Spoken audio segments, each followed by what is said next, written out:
চৰকাৰৰ বোধহয় পইচাৰ নাটনি হৈছে ধুনীয়াকৈ কয় কিনি নাখালেও নহয় তেল ঢালিলেও তাৰমানে ভাবি চিন্তি ঢালিব লগা হৈছে চৰকাৰৰ দায়িত্ব আছে চৰকাৰৰ দায়িত্ব পালন কৰা নাই আমি কৰিম কি জানো কি ক'ব বিচাৰে প্ৰিয় দৰ্শক এই মুহূৰ্তত আপোনালোকে মোৰ হাতত দেখিছে এয়া মিঠাতেল আৰু আজিৰ দিনত এই মিঠাতেল ক্ৰয় কৰিবলৈ আহি ভয় খাবলগীয়া হৈছে সৰ্বসাধাৰণ ৰাইজে মূৰে কপালে হাত দিব লগা হৈছে মিঠাতেল ক্ৰয় কৰিবলৈ আহি কিয়নো প্ৰতি লিটাৰ মিঠাতেলত 20ৰ পৰা 30 টকা পৰ্যন্ত বৃদ্ধি পাইছে আৰু তাৰ বাবে এতিয়া সৰ্বসাধাৰণ ৰাইজে বজাৰলৈ আহি মূৰে কপালে হাত দিব লগা হৈছে আৰু এই সম্পৰ্কে জনসাধাৰণেনো কি মত পোষণ কৰে সেই সন্দৰ্ভত আমি আজি জনাৰ চেষ্টা কৰিম বিভিন্ন লোকৰ সৈতে আমি কথা পাতিম আৰু আপোনালোকক বিভিন্ন লোকৰ মত দেখুৱাৰ চেষ্টা কৰিম চৰকাৰৰ বোধহয় পইচাৰ নাটনি হৈছে এনেকৈ বস্তু বিক্ৰী কৰি অকল তেলেই নহয় ঠিক তেনেকুৱা ধৰণৰ বস্তু বিক্ৰী কৰি এটা তেওঁলোকৰ সংসাৰটো বস্তু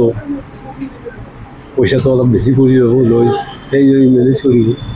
ভয় লগা হৈছে খাব ভয় লগা হৈছে তেল ঢালিলেও তাৰমানে ভাবি চিন্তি ঢালিব লগা হৈছে চৰকাৰৰ এইটোৱে যে অলপমান দাম কমাই দিলে আমাৰ নিচিনা ক্ষুদ্ৰ মানুহে অলপ চলিব পাৰে এতিয়া ডাঙৰ মানুহৰ কথা নকওঁ কিন্তু আমাৰ নিচিনা ক্ষুদ্ৰ মানুহে অলপ দাম কম যিকোনো দাম গেছৰ দাম হওক তেলৰ দাম হওক যিকোনো দাম কমাই দিলে চলিব পাৰে ইয়াতকৈ আৰু বেলেগ মই একো নকওঁ চৰকাৰক কণী বাঢ়িছে কণী মানে আমাৰ যিটো আগত আছিল সেইটো মানে 2-3 সপ্তাহ হ'ল অলপ বাঢ়ি গৈছিল সাধাৰণ জনতাতো অসুবিধা হৈছে এতিয়া আগত যেনেকৈ মিঠাতেলৰ কাৰণে এতিয়া প্ৰত্যেকটো বস্তু বনাব গ'লে মিঠাতেলৰ প্ৰয়োজন হয় এতিয়া চৰকাৰে যদি তাৰ ওপৰত গুৰুত্ব লয় তেতিয়াহ'লে সকলোৰে কাৰণে সুবিধা হয় এতিয়া আমিয়ে কৈছোঁ আজি ধৰক কিবা এটা বস্তু কিনিব যাম তাতে বস্তুটো বনাই তাৰ কাৰণে বনাব গ'লে মিঠাতেলটো প্ৰয়োজন হ'বই গতিকে মিঠাতেলটোৰ কাৰণে কিয় বেছি হৈছে কি হৈছে যদি সকলো ৰাইজৰ পৰা এটা হেৰি যায় বাৰ্তা যায় যে এইটো দাম বাঢ়িছে তাৰ কাৰণে কিবা এটা কৰিব লাগে সেইটো চৰকাৰৰ পৰা সোধাটো দৰকাৰ আৰু প্ৰতিশ্ৰুতিটো প্ৰত্যেক বছৰেই দিয়ে প্ৰত্যেক বছৰে পাওঁ প্ৰত্যেক বছৰে আমি তাৰ ওপৰত বেছ কৰোঁ কিন্তু প্ৰতিশ্ৰুতিৰ ওপৰত একো কোনো কথা নাই এইটো হ'ল তাৰ বিভাগীয় কৰ্তৃপক্ষ যিবিলাক আছে তেওঁলোকে গোটেইখিনি চাব লাগে চাই তেওঁলোকে তাৰ ওপৰত নিজৰ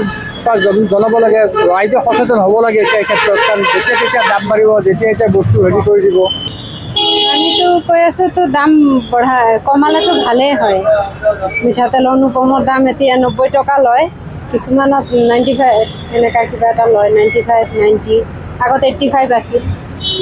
কমালেতো ভাল আছিল আৰু আমাৰ কাৰণে 20 টকা পাৰ লিটাৰত বাঢ়ি গৈছে এক সপ্তাহৰ ভিতৰত যোন তেল 150 টকা আছিল এইবিলাকৰ 175 যাই পাইছে আগত কমাম বুলি কৈছিল এতিয়া যে বঢ়াই দিলে আমি বিশেষ কৰি দুখীয়া মানুহৰ কাৰণে বহুত অসুবিধা হৈছে আৰু অসুবিধা হৈছে নহয় কিন্তু হ'লেওতো খাটো খাবাই লাগিব মানে 1000 কিনিছিলোঁ 300 কিনিম 100 কম কিনিম চৰকাৰৰ দায়িত্ব আছে চৰকাৰৰ দায়িত্ব পালন কৰা নাই আমি কৰিম কি জানো আৰু অনুৰোধ কৰিছোঁ বস্তুৰ মিঠাৰ দাম কমাই দিলে বা বেলেগ সামগ্ৰী কমাই দিলে আমাৰ সৰু সুৰা মানুহবিলাকৰ অসুবিধা হয় সেইখিনিয়ে ক'লোঁ এতিয়া চাওক এতিয়া মানে এনেকুৱা হৈছে ইনকাম নোহোৱা হৈছে এতিয়া খাদ্য পাতি বহুত বস্তু দাম বাঢ়ি গৈছে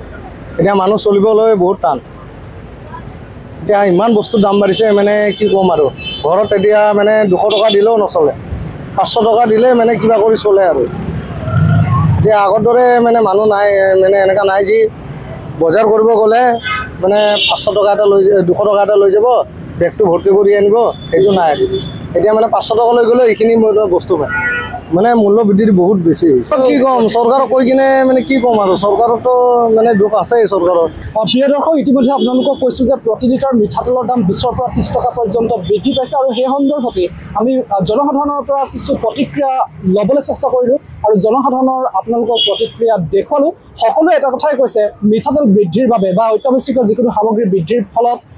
সকলোৰে অসুবিধা হয় বিশেষকৈ সৰ্বসাধাৰণ ৰাইজৰ অসুবিধা হয় গতিকে মিঠাতেলৰ দাম কমাবৰ বাবে চৰকাৰক সকলোৱে আহ্বান জনোৱা পৰিলক্ষিত হৈছে